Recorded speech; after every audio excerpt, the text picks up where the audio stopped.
قرآن پاک کا انہوں نے بہت گہرائی میں جا کر مطالعہ کیا اور اس کے بعد انہوں نے اپنا فلسفہ پیش کیا تھا جس کو ہم خاص اسلامی فلسفہ کہتے ہیں۔ اب اس خاص اسلامی فلسفے کا مقصد کیا تھا؟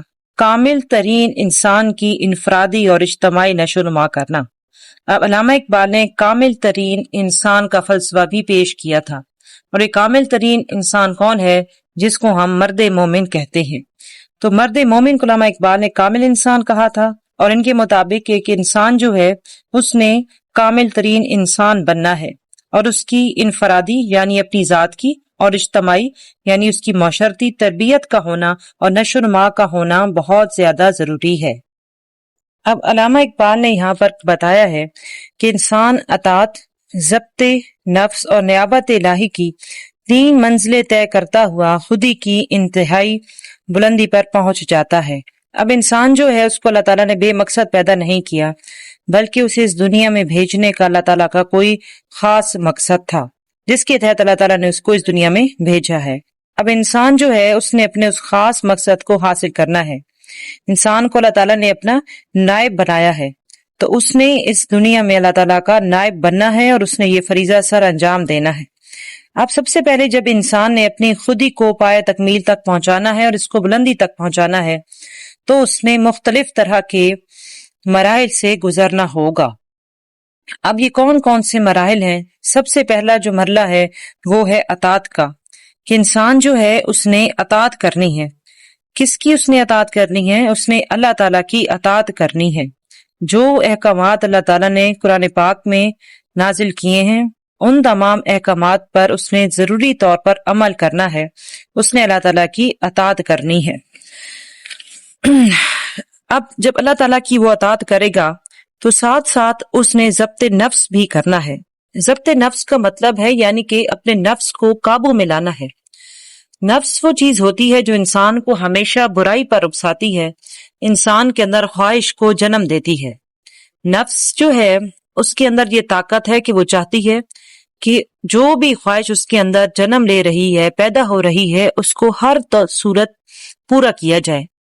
اگر انسان اس خواہش کو پورا کرتا چلا جاتا ہے تو خواہشات کا یہ سلسلہ بھی طویل تر ہوتا چلا جاتا ہے، اور یہ خواہش کبھی بھی ختم نہیں ہوتی، ایک کے بعد دوسری اور دوسری کے بعد تیسری جنم لینے لگتی ہے۔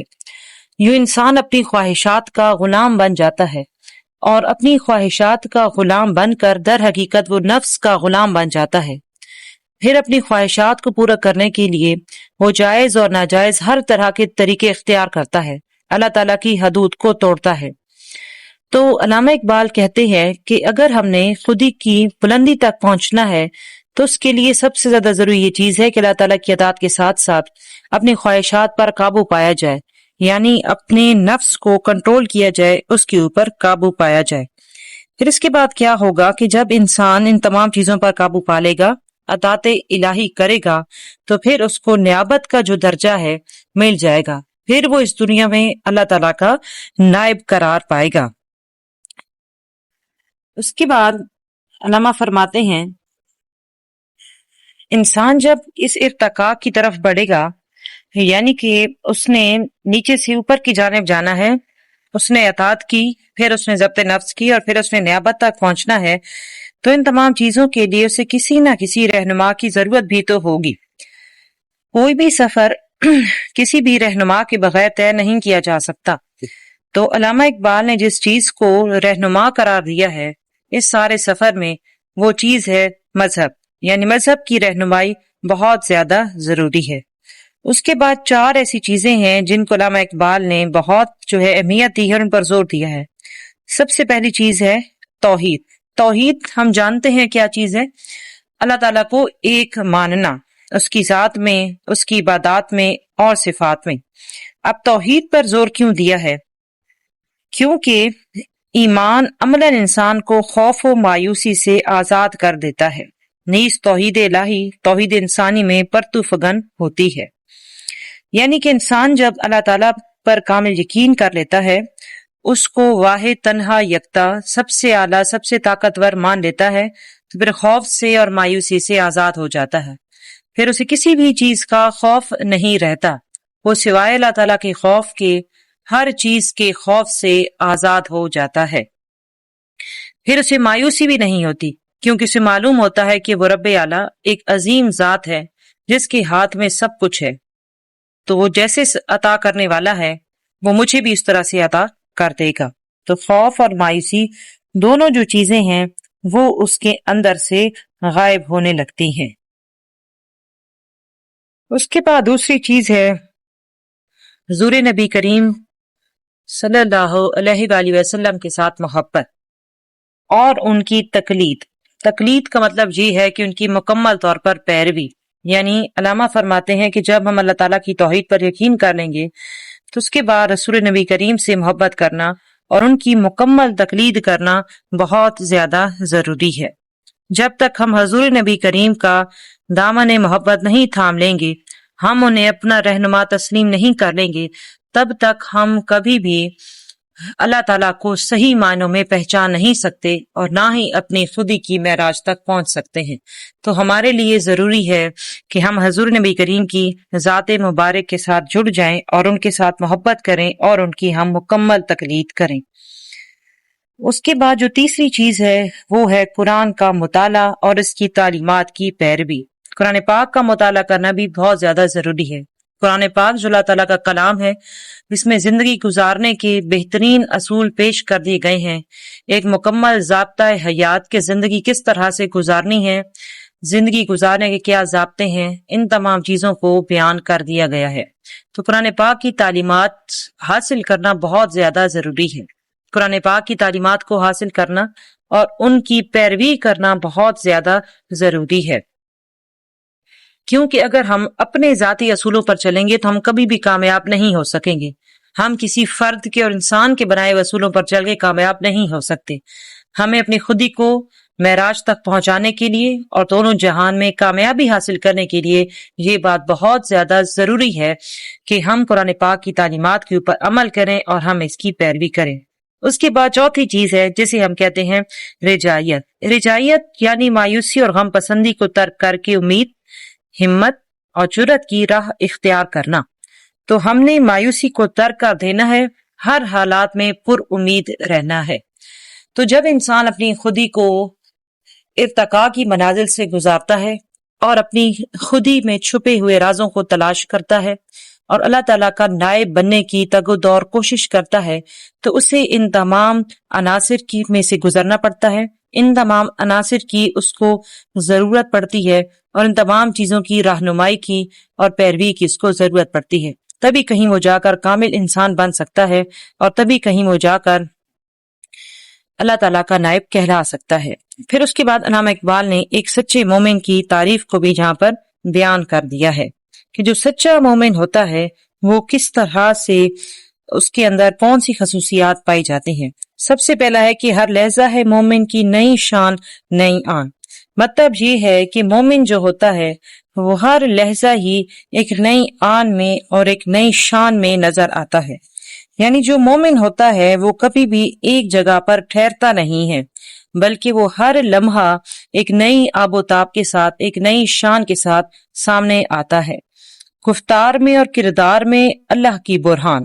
مطلب یہ ہوتا ہے کہ اس کا گفتار، بات چیت اور اس کا جو کردار ہوتا ہے وہ اللہ تعالیٰ کی برہان ہوتا ہے. یعنی وہ جو کردار دکھا رہا ہوتا ہے اور جو وہ بات چیت کر رہا ہوتا ہے وہ سب کچھ اللہ تعالیٰ کے احکامات میں ڈھلا ہوا ہوتا ہے.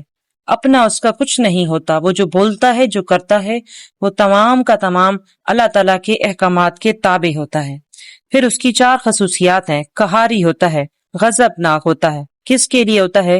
دشمنوں کے لیے ہوتا ہے. ان لوگوں کے لیے جو اللہ تعالیٰ کے دشمن ہوتے ہیں ان کے لیے ہوتا ہے. پھر غفاری ہے، معاف کرنے والا ہے. ان لوگوں کو جو اس کے سامنے ہتھیار ڈال دیتے ہیں، جو معصوم ہیں، جو مظلوم ہیں، ان تمام لوگوں کو معاف کرنے والا ہوتا ہے. اور اس کے دل میں معافی کا عظیم جذبہ ہوتا ہے کہ وہ اپنے دشمنوں کو معاف کرنے کی صلاحیت بھی رکھتا ہے. قدوسی ہوتا ہے، پاک ہوتا ہے. اپنے خیال میں، اپنی ذات میں، اپنے کردار میں، اپنی سوچ میں اور اپنے ہر عمل میں پاک ہوتا ہے. جبروت ہوتا ہے، جلال والا ہوتا ہے. یعنی کہ ڈرا ہوا، تھکا ماندہ نہیں ہوتا.